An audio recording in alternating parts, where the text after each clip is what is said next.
अस्सलाम वालेकुम व्यूवर्स।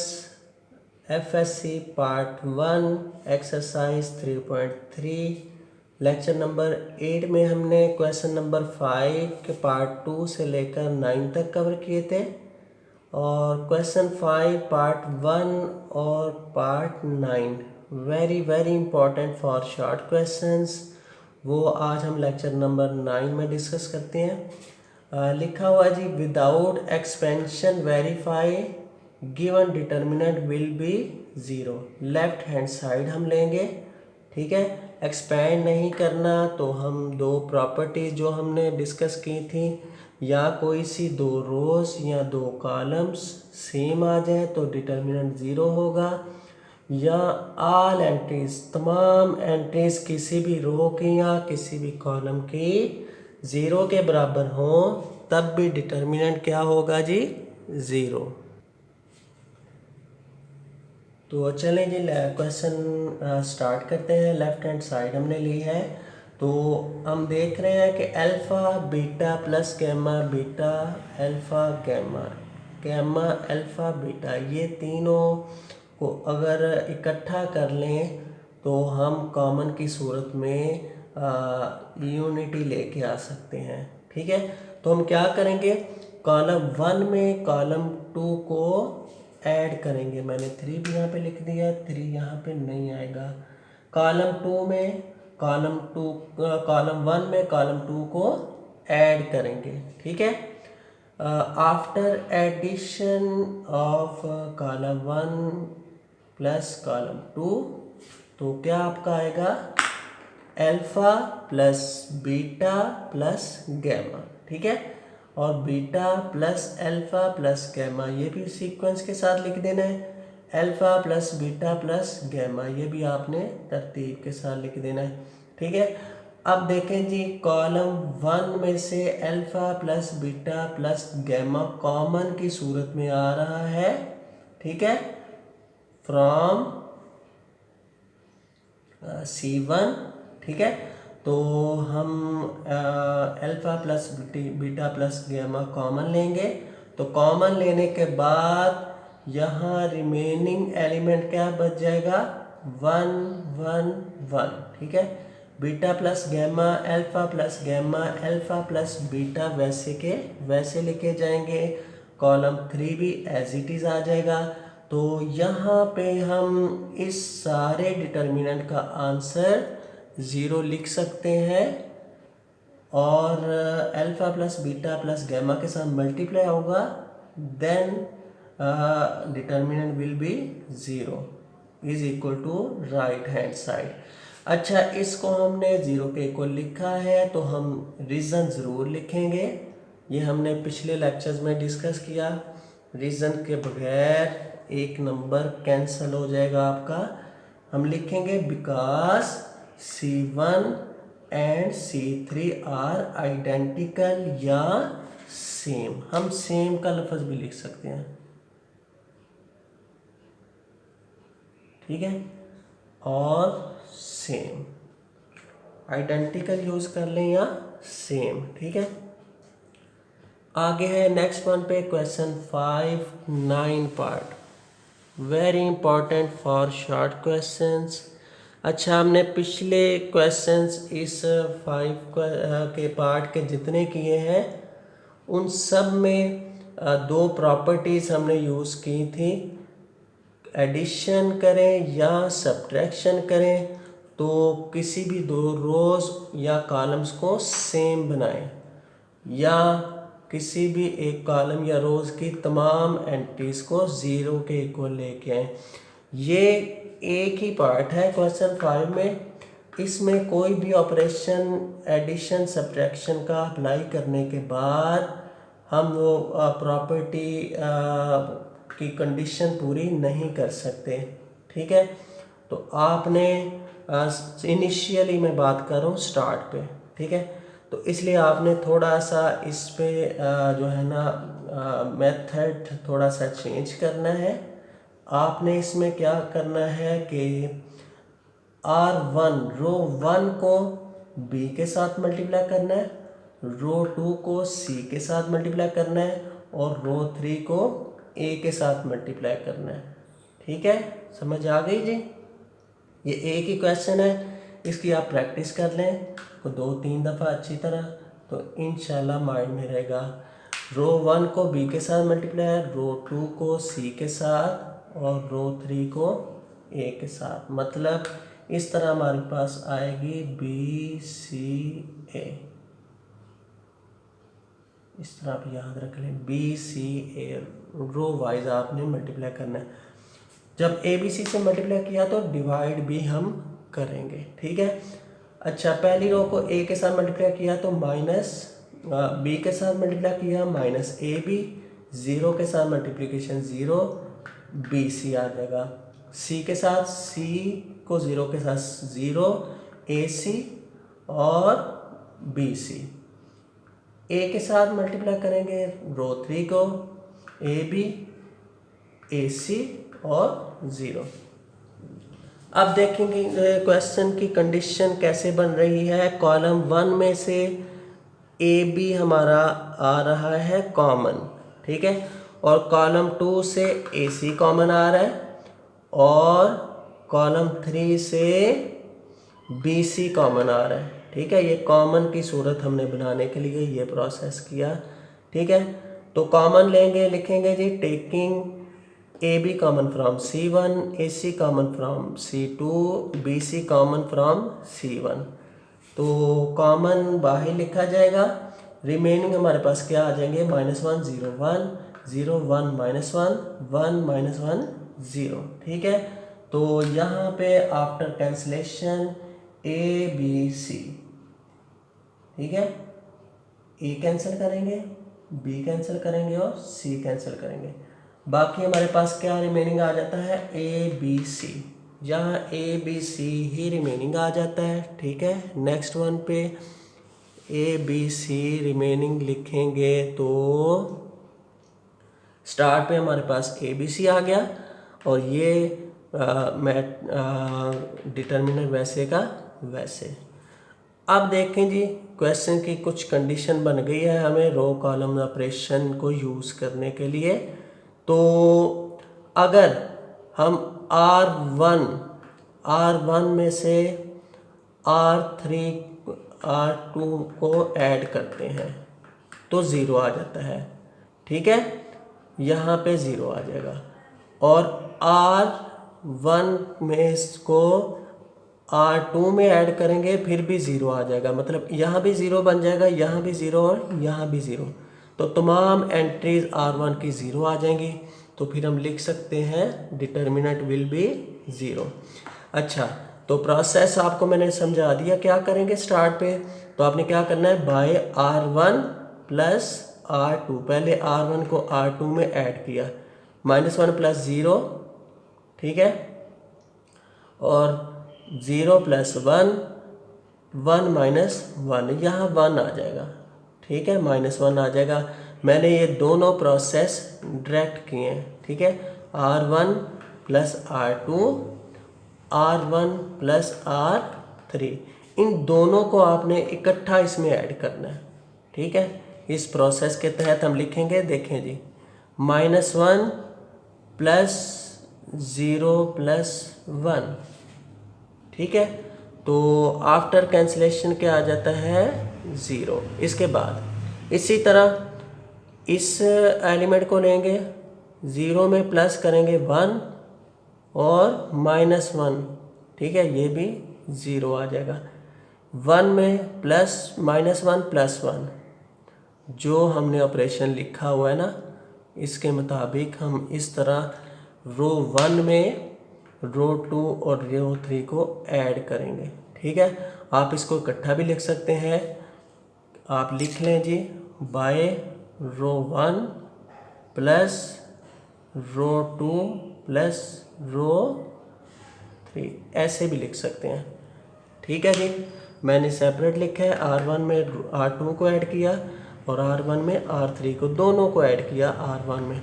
आप इसी तरह लिख लें तो बेहतर है। ठीक है, सिंप्लीफिकेशन में आपको आसानी होगी। ठीक है, तो रो 1 में तमाम एंट्री ज़ीरो के इक्वल है, डिटर्मिनेंट विल बी ज़ीरो। हम लिखेंगे because all entries of R1 are 0। अच्छा जी, नेक्स्ट वन पे है क्वेश्चन नंबर 6 पार्ट 1। ठीक है, 5 के तमाम पार्ट्स मुकम्मल हो गए। तो question 6 part 1, find the value of x। ये भी शॉर्ट क्वेश्चन में आ जाता है। ठीक है, इस डिटर्मिनेंट का -3 के बराबर है, then find the value of x। ये हमें कंडीशन दी हुई है, गिवन है। तो जो कंडीशन गिवन हो तो वो तो एज इट इज़ चलती है। ठीक है, तो हम इस क्वेश्चन में देख रहे हैं कि विदाउट एक्सपेंशन का लफ्ज़ इस्तेमाल नहीं किया गया। तो इसका मतलब है हम इसमें बाउंड नहीं है कि हम एक्सपेंशन नहीं कर सकते। तो एक्सपेंशन इजी है, तो आप क्या करेंगे, एक्सपेंड करेंगे इसको रो 1 के साथ। ठीक है, expand by row 1, plus minus plus. ठीक है, 3 एलिमेंट लिया, ये रो छोड़ी, ये कॉलम छोड़ा, ये चारों आएंगे।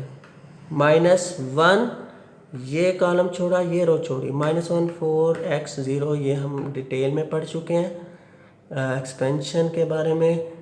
ये x के लिए ये कॉलम छोड़ा, ये रो छोड़ी। -1 3x1, 3 को 0 के साथ मल्टीप्लाई, 3 0 0, -4 -1, -1 को 0 के साथ मल्टीप्लाई 0, -4x प्लस x वैसे ही रहेगा।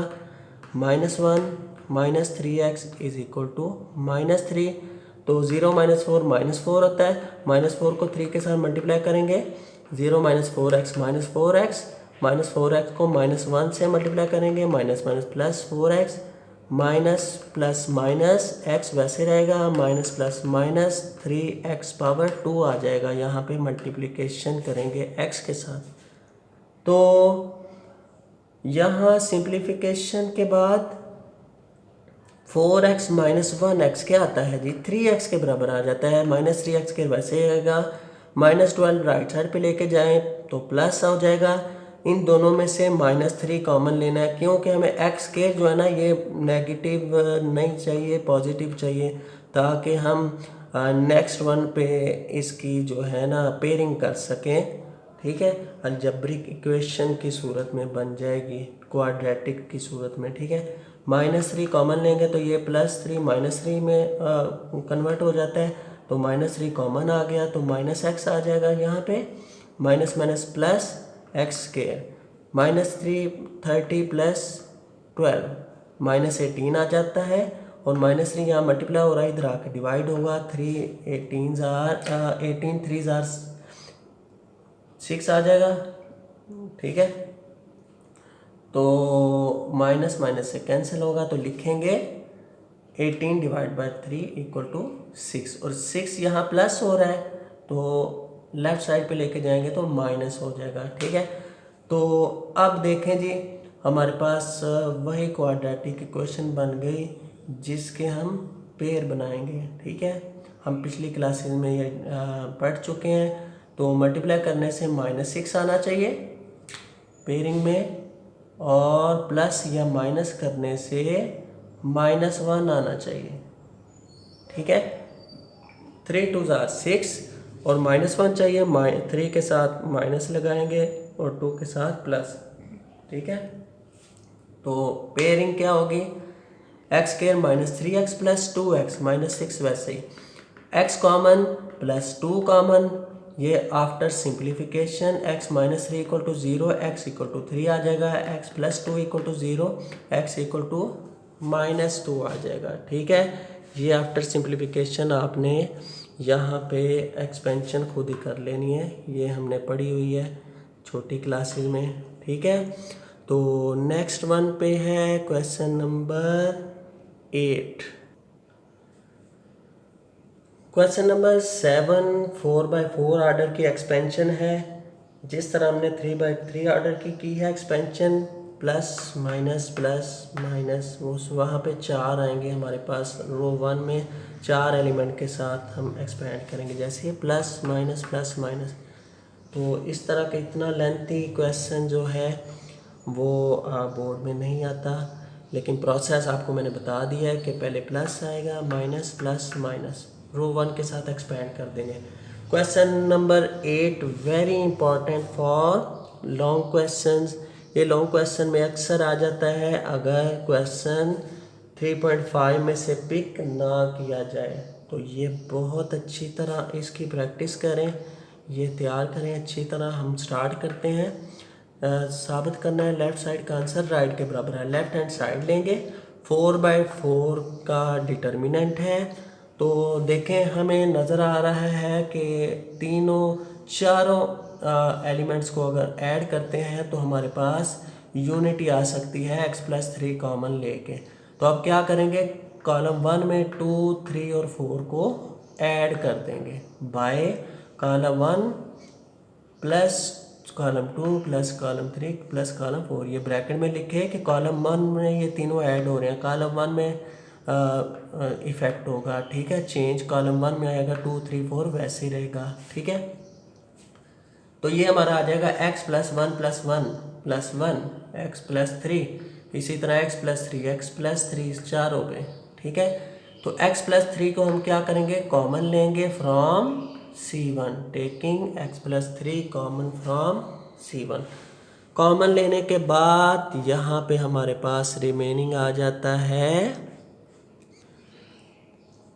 x+3 स्टार्ट पे आ जाएगा 1 1 1 1, यूनिटी की सूरत में आ गया। तो मैंने आपको ये बोला था कि अगर किसी भी कॉलम या रो में 1 रिपीट हो जाता है तो एक एलिमेंट को बेस बनाए, दूसरे एलिमेंट्स को 0 के इक्वल जो है ना एक्सपेंड जो है ना ऑपरेशन कर दें, ताकि एक्सपेंशन हमारी आसान हो जाए।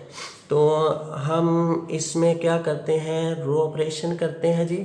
R2 में से R1 माइनस करेंगे, R3 में से R1 माइनस करेंगे ताकि यहाँ 0 हो जाए, यहाँ 0 हो जाए। R4 में से R4 में इफेक्ट होगा, यहाँ 0 हो जाएगा। R1 तो वैसे ही रहेगा।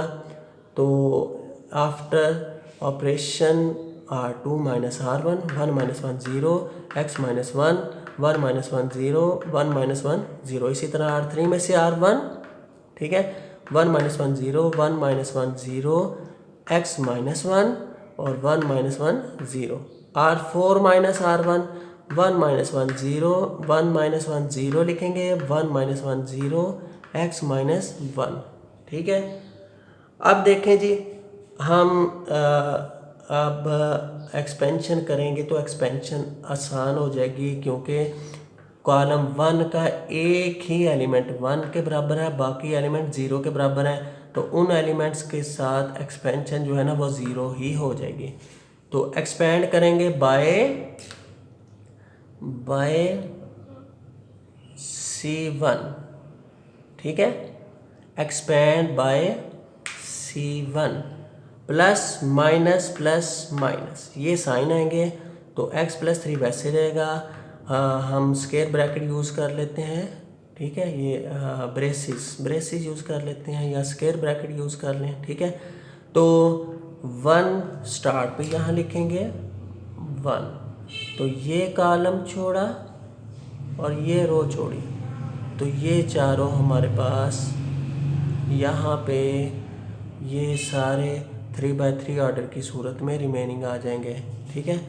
-0 के साथ मल्टीप्लाई करेंगे तो तमाम एलिमेंट 0 बन जाएंगे, फिर +0 के साथ भी 0, -0 के साथ ये रो छोड़ी, ये कॉलम छोड़ा, ये चार आएंगे, तो ये भी हम 0 के इक्वल लिख सकते हैं, ठीक है। तो एक्सपेंशन सिर्फ ये पहले एलिमेंट के साथ आएगी, दूसरा एलिमेंट, तीसरा एलिमेंट और चौथा एलिमेंट 0 के इक्वल आ जाएगा, ठीक है। अच्छा, अब चलते हैं जो है ना 3/3 ऑर्डर की एक्सपेंशन पे, ये वैसे रहेंगे। तो उसी तरह एक्सपेंड बाय कॉलम 1 से कर लें या रो 1 से कर लें, ठीक है। आप हमने कॉलम 1 से किया एक्सपेंशन, तो इसको भी बाय कर लें जी C1, ठीक है। तो प्लस माइनस प्लस आएगा, x - 1 स्टार्ट पे, ये कॉलम छोड़ा, ये रो छोड़ी, ये चारों आएंगे, ठीक है। -0 के साथ मल्टीप्लस सब 0 आ जाएगा, और ये प्लस 0 के साथ मल्टीप्लिकेशन, रिमेनिंग हमारा डिटर्मिनेंट 2/2 आर्डर का 0 आ जाएगा। ठीक है, इसलिए वो लिखने की ज़रूरत नहीं है। x+3 वैसे ही रहेगा, x-1 इनिशियली वैसे ही लिखेंगे। ठीक है, और यहाँ हम एक्सपेंशन करेंगे 2/2 ऑर्डर की। तो क्या करते हैं, प्रिंसिपल डायगोनल्स मल्टीप्लाई होते हैं, -0 मल्टीप्लाई 0 0 आ जाता है। ठीक है, और ये -0 + 0 ख़त्म हो गए, x-1 मल्टीप्लाई -0। ठीक है, अब देखें जी, x+3 x-1 3 टाइम लिखा हुआ, बेस सेम है, और एक्सपोनेंट इनका क्या है जी, 1। तो बेस सेम हो तो एक्सपोनेंट को हम क्या करते हैं, ऐड कर सकते हैं। ठीक है, तो हम इन तीनों के एक्सपोनेंट को ऐड करेंगे, 1 + 1 + 1 किसके बराबर आ जाएगा, 3 के। तो देखें question number 8 right hand side, बिल्कुल यही हमें चाहिए था। x+3 किसके इक्वल आना चाहिए जी, x+3 × x-1³। यही हमारी राइट साइड के इक्वल आ रहा है। देखें जी, again equal to x+3 × x-1³ which is equal to right hand side. ठीक है, अच्छा ये था जी lecture number 9। Question number 5 and 6 और question number 8 very very important for long question. Question 6 के भी 3 पार्ट है, तो आपने पार्ट 2 और पार्ट 3 खुद करना है, बिल्कुल जैसे क्वेश्चन 6 का पार्ट 1 हमने किया। तो ये वाला x की वैल्यू फाइंड करनी है, सेकंड पार्ट के लिए भी x की वैल्यू फाइंड करेंगे, और थर्ड पार्ट जी नेक्स्ट वन पे है क्वेश्चन नंबर 9। फाइंड क्या करना है जी, find a multiply by a transpose whole determinant and a transpose multiply a whole determinant if a is equal to this one. ठीक है, a हमारे पास मैट्रिक्स गिवन है, तो हम सबसे पहले तो देखेंगे पार्ट 1 के लिए ये टू पार्ट्स है। इसमें ऐसा नहीं है कि लेफ्ट और राइट की साइड सेम आनी चाहिए, सेपरेट पार्ट्स हैं दोनों। तो पार्ट 1 हम इसको एज्यूम करेंगे a multiply a transpose. a तो हमारे पास गिवन है, a ट्रांसपोज नहीं है, तो सबसे पहले आपने a ट्रांसपोज फाइंड करना है। a ट्रांसपोज कैसे फाइंड होगा, रोज को कॉलम्स में कन्वर्ट कर देंगे, ये हमने पढ़ा हुआ है। ट्रांसपोज कैसे लेते हैं, कन्वर्टिंग रोज इनटू कॉलम्स। पहली रो पहले कॉलम में आ गई, दूसरी रो दूसरे कॉलम। अब हम a को a ट्रांसपोज के साथ मल्टीप्लाई करेंगे, a मैट्रिक्स की जगह a मैट्रिक्स लिख देंगे, a ट्रांसपोज की जगह a ट्रांसपोज लिख देंगे। अब दोनों मैट्रिसेस को मल्टीप्लाई करेंगे। मल्टीप्लिकेशन हमने लर्न की हुई है कि पहली रो पहले कॉलम के साथ मल्टीप्लाई होती है। ठीक है, फर्स्ट रो फर्स्ट कॉलम के साथ। 3 को 3 के साथ मल्टीप्लाई करेंगे, 3 3 9 प्लस फार्मूले का आता है 2 को 2 के साथ मल्टीप्लाई करेंगे, 2 2 4 और प्लस फार्मूले का -1 मल्टीप्लाई करेंगे, +1 आ जाता है, तो +1 लिखेंगे। ठीक है, फर्स्ट रो का second column, first row second column 3 2 6 +2 1 2 plus आता है फार्मूले का, लेकिन -1 से मल्टीप्लाई करेंगे तो -3 आ जाएगा। ठीक है, 3 1 3। नेक्स्ट वन पे दूसरी रो यहाँ से स्टार्ट करेंगे, पहला कॉलम यहाँ लिखा जाएगा, दूसरी रो पहला कॉलम 3 2 6 +2 1 2 -3 1 3। ठीक है, प्लस फार्मूले का था लेकिन माइनस। ठीक है, दूसरी रो का दूसरा कॉलम 2 2 4 +1 1 1 +3 3 9। आफ्टर सिंप्लीफिकेशन 9 + 4 + 1 14, 6 + 2 कितना आ जाता है 8, 8 - 3 5, 6 + 2 8 - 3 5, 4 + 1 5 + 9 14। ठीक है, अब हमारे पास A मल्टीप्लाई A ट्रांसपोज का जो है मैट्रिक्स अवेलेबल है। अब हम क्या करेंगे, इस सारे मैट्रिक्स को डिटर्मिनेंट इसका फाइंड करेंगे। डिटर्मिनेंट कैसे फाइंड करते हैं, 2/2 ऑर्डर है तो 2/2 ऑर्डर का हम डिटर्मिनेंट फाइंड कर चुके हैं। किस तरह करते हैं, प्रिंसिपल डायगोनल को मल्टीप्लाई करते हैं और सेकेंडरी डायगोनल को मल्टीप्लाई करते हैं, दरमियान में अलामत माइनस की आती है। 14 × 14 -5 × 5। After simplification answer will be equal to 171। ठीक है, नेक्स्ट वन पे question number 11, find value of lambda if A matrix is equal to given then and A is singular. यहाँ लिखा हुआ है ए मैट्रिक्स जो हमारे पास गिवन है ये क्या है, सिंगुलर है। यहाँ पे हमें कंडीशन उन्होंने दे दी है क्वेश्चन की कि हम ए मैट्रिक्स जो है 3/3 ऑर्डर का अगर सिंगुलर आता है या नहीं आता, हमने सिंगुलर के इक्वल लिखना है। ए इज सिंगुलर, ये गिवन है तो गिवन की हेल्प मैंने आपको बोला था लाजमी लेते हैं। और गिवन क्या है, पहले लिखेंगे as A determinant is equal to 0। आप जानते हैं कि सिंगुलर कब होता है, नॉन सिंगुलर कब होता है, जब ए का मैट्रिक्स गिवन का डिटर्मिनेंट लें, अगर 0 के बराबर आए तो सिंगुलर होता है। तो सिंगुलरिटी गिवन है तो हम ए डिटर्मिनेंट 0 इक्वल टू लिख देंगे, then we will find value of lambda.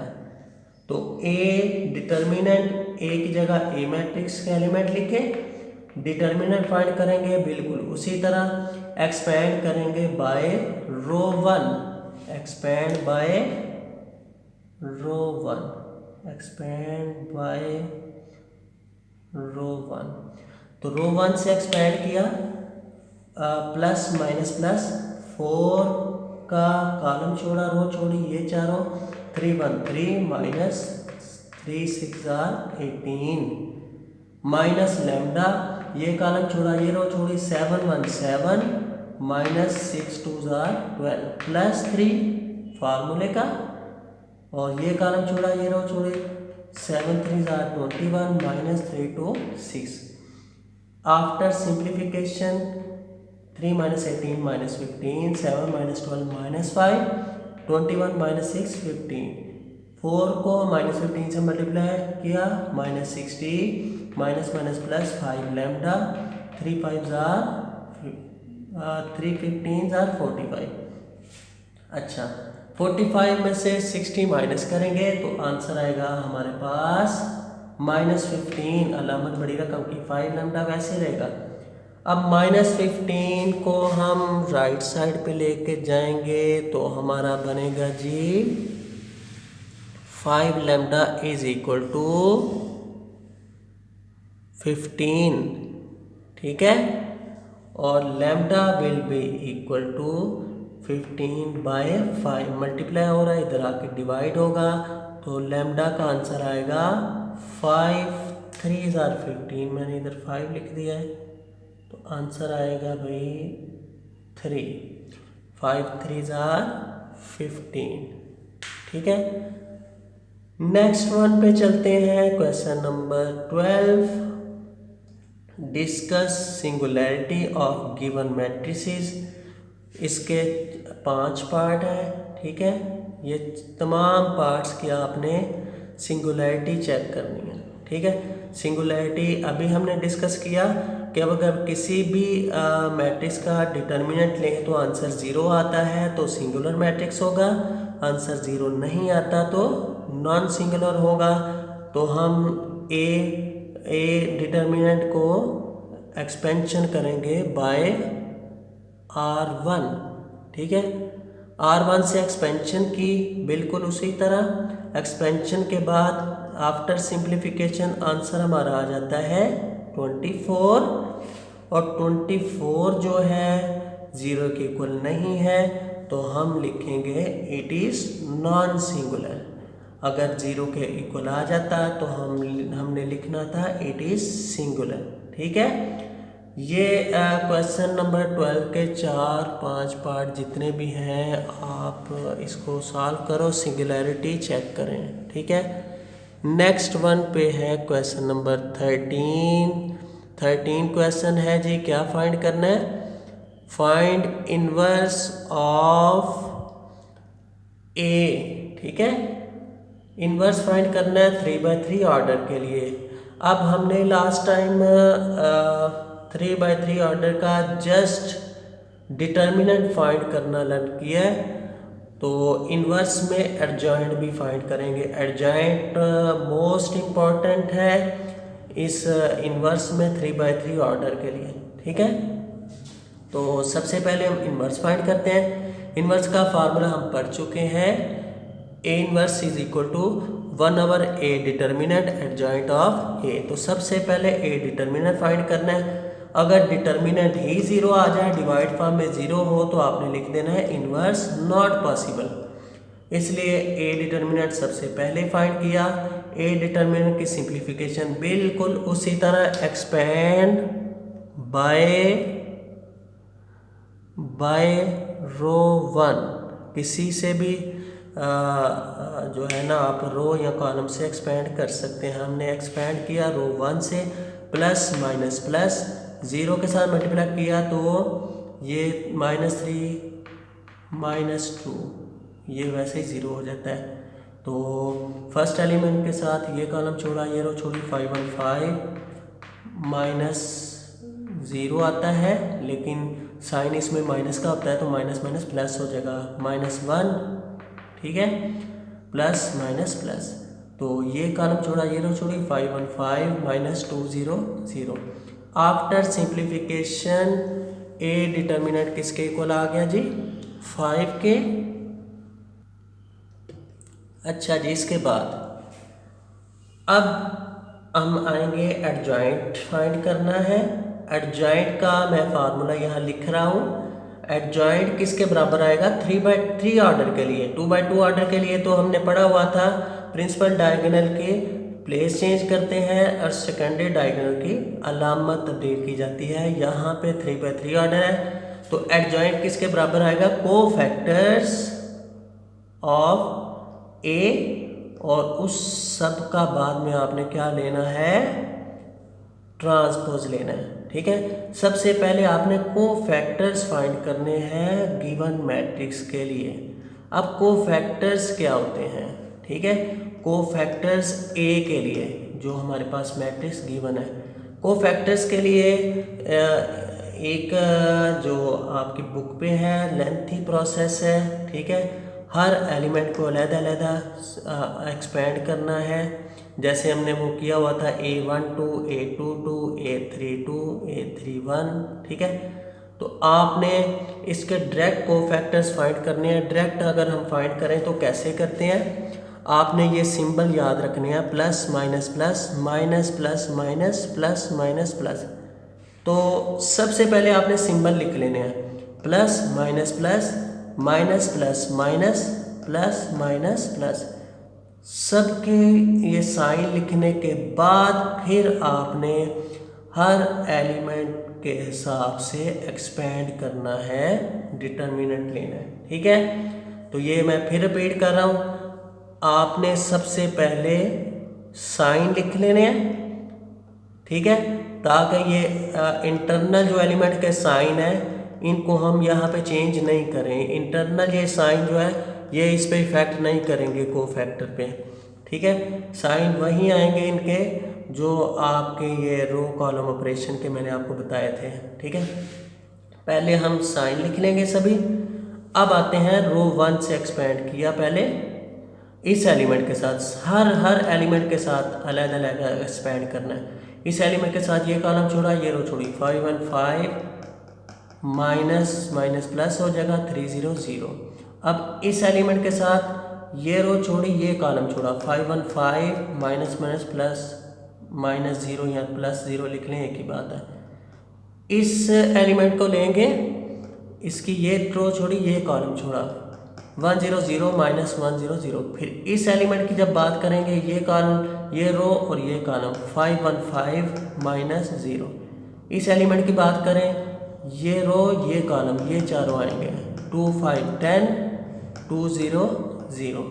इस एलिमेंट की ये रो ये कॉलम, तो 1 0 0 1 0 0। ठीक है। अब इस एलिमेंट की बात करें तो ये कॉलम छोड़ा, ये रो छोड़ी, ये चारों आएंगे, 3 1 माइनस 3 माइनस 2। इस एलिमेंट की बात करें, ये रो छोड़ेंगे, ये कॉलम छोड़ेंगे, 2 1 2 माइनस 3। ठीक है। 2 3 आर माइनस 6 माइनस फार्मूले का 2 1 आर 2।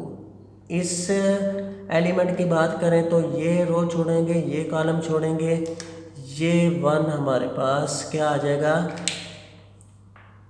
ये चारों 2 1 2 और 1 को 1 के साथ 1। ठीक है जी। हर एलिमेंट को आपने अलग-अलग एक्सपेंड कर देना है। ठीक है।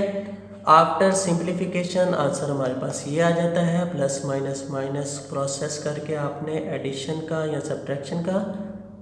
तो मैंने लिखा है कोफैक्टर्स का ट्रांसपोज लेना है, तो ये किसके बराबर आ जाता है, एडजॉइंट के। आपने इस पर ट्रांसपोज लिखना है। ट्रांसपोज क्या कैसे लेते हैं, इसको फैक्टर्स का सारे का, पहली रो पहले कॉलम में आ जाएगी, दूसरी रो दूसरे कॉलम में, तीसरी रो तीसरे कॉलम, और यही ट्रांसपोज किसके बराबर आएगा जी, एडजॉइंट ऑफ ए के। इस तरह आप डायरेक्ट आप एडजॉइंट फाइंड कर सकते हैं, ना कि आप हर एलिमेंट के अलहदा आप एक्सपेंशन करें फिर उनको जॉइंट करें। ठीक है। अब चलते हैं जी फार्मूले पे। फार्मूला क्या है जी, फार्मूला है A inverse is equal to 1 over A determinant multiply by adjoint of A. Inverse का फार्मूला लिख दिया, 1 ओवर ए डिटर्मिनेंट फाइंड किया, 5 के इक्वल एडजॉइंट का आंसर लिख दिया। ठीक है। उसके बाद लिखा हुआ है जी, then show that A inverse of A is equal to I3 identity matrix of 3/3 order. ठीक है। अब हम चलते हैं ए इनवर्स को ए के साथ मल्टीप्लिकेशन में, तो ए इनवर्स हमारे पास आंसर ये आ गया, ए की जगह हम ए मैट्रिक्स लिख देंगे। ठीक है। दोनों के एलिमेंट मैट्रिक्स पुट किए, तो अब आप क्या करेंगे, मल्टीप्लाई करेंगे। 3/3 ऑर्डर की मल्टीप्लिकेशन बिल्कुल उसी तरह, first row first column, first row second column, first row third column, दूसरी रो का फर्स्ट कॉलम, दूसरी रो का दूसरा कॉलम, दूसरी रो का तीसरा कॉलम। ठीक है। तीसरी रो का पहला कॉलम, तीसरी रो का दूसरा कॉलम, तीसरी रो का तीसरा कॉलम, ये हम पढ़ चुके हैं। ठीक है। इसलिए मैं ये डायरेक्ट ये आपको बता रहा हूँ। 5 to 10 माइनस 5 to 10 ये आ जाता है 5 1 5, 5 to 10 सेकेंड एलिमेंट सेकेंड के साथ 5 1 5 और 0 को 2 के साथ 0। इसी तरह आपने पहली रो का सेकेंड कॉलम 5 1 5 माइनस 5 को 1 के साथ, माइनस 5 को -3 इसके 0 को -3 के साथ। इसी तरह पहली रो का तीसरा कॉलम 5 को 0 के साथ, -5 को 0 के साथ, 0 को 5 के साथ। इसी तरह हमने रो 2 को तीनों कॉलम के साथ, रो 3 को तीनों कॉलम के साथ मल्टीप्लाई करना है। आफ्टर मल्टीप्लिकेशन हमारे पास सिंप्लीफाई करने में बाद में आंसर क्या आता है, 10 -5 5 5 -5 0 और ये तीनों 0 ऐड हो गए तो 0, -10 + 10 कैंसिल हो जाएगा तो 0 आ जाएगा। 10 - 5 5, 8 - 5 3, 3 - 3 0, 0 + 0 + 0 = 0, 0 + 5 5। अब लास्ट वन पे आपने क्या करना है, 5 से डिवाइड करना है ईच एलिमेंट को, हर एलिमेंट को 5 से डिवाइड करेंगे। क्योंकि ये कौन सी कंडीशन है जी, आपको मैंने बताया था स्केलर मल्टीप्लिकेशन के बारे में। स्केलर मल्टीप्लिकेशन में जो बाहर हमारे पास एलिमेंट और कोफिशिएंट होता है वो हर एलिमेंट के साथ मल्टीप्लाई होता है या डिवाइड होता है अकॉर्डिंग टू कंडीशन। जो कि ये 5 डिवाइड हो रहा है तो हम हर एलिमेंट के साथ 5 को डिवाइड कर देंगे। ये 5 और 5 को तो डिवाइड किया तो हमारे पास इस तरह कंडीशन बन जाएगी, ठीक है। और 0 के साथ डिवाइड करें तो मैंने आंसर डायरेक्ट 0 लिख दिया है। तो आंसर हमारे पास क्या आएगा 1 0 0 0 1 0 0 0 1। और ये किसके इक्वल आ रहा है जी, I3 के, ठीक है। आइडेंटिटी मैट्रिक्स है of order 3/3, 3 rows and 3 columns. ये थी जी हमारी एक्सरसाइज 3.3। इसके क्वेश्चन नंबर नेक्स्ट जो है 14, 15, 16 जो क्वेश्चंस हैं वो बिल्कुल इसी तरह ट्रांसपोर्ट फाइंड करना है और इन्वर्स फाइंड करना है या मल्टीप्लिकेशन करनी है। शॉर्ट क्वेश्चंस हैं, ठीक है। वो आपने इन्हीं रूल्स की हेल्प से आपने सॉल्व कर लेना है, ठीक है। तो लेक्चर नंबर 10 में इंशाल्लाह हम एक्सरसाइज 3.4 स्टार्ट करेंगे। तब तक के लिए इजाज़त चाहता हूँ। अल्लाह हाफिज़।